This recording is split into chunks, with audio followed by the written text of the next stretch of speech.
ቤኔፊት ፍሪላንሲንግ ሲሆን ከፈለጋችሁበት ቦታ ሆናችሁ ከአንድ በላይ ክላይንት እናንተ ሃንድል ማድረግ እስከቻላችሁበት ድረስ ምን ማድረግ ትችላላችሁ? መያዝ ትችላላችሁ።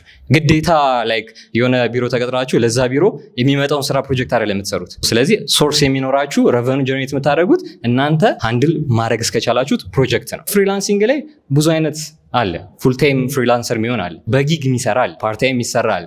አጠቃላይ ግን ራሳችሁ ሰልፍ ኢምፕሎይድ ሆናችሁ መስራት ትችላላችሁ ማለት ነው። ፍሪላንሲንግ ላይ ምን አይነት ስራ ነው ያለው? ከቤት ሆኜ የምሰራው የኔ ስኪል ፍሪላንሲንግ ላይ አፕወርክ የተለያየ ፕላትፎርም ላይ መስራት እችላለሁ ወይ እንደዚህ አይነት ስኪል አለ ወይ የምትሉት ካለ ዓለም ላይ ቢሮ ውስጥ ሆናችሁ መስራት የምትችሉት አብዛኛው መስራት ይቻላል። ዶክተርም ከሆናችሁ ኦፕራሲዮን ባታረጉ ነው እንጂ እሱ እስከሚጀመር መስራት ትችላላችሁ። ማማከር አለ፣ የተለያዩ ነገር መስራት ትችላላችሁ። ለምሳሌ የተወሰኑትን እናንሳ። ግራፊክስ ዲዛይነር ሆናችሁ መስራት ትችላላችሁ። ግራፊክስም ግዴታ እውቀቷ ብቻ አይደለም።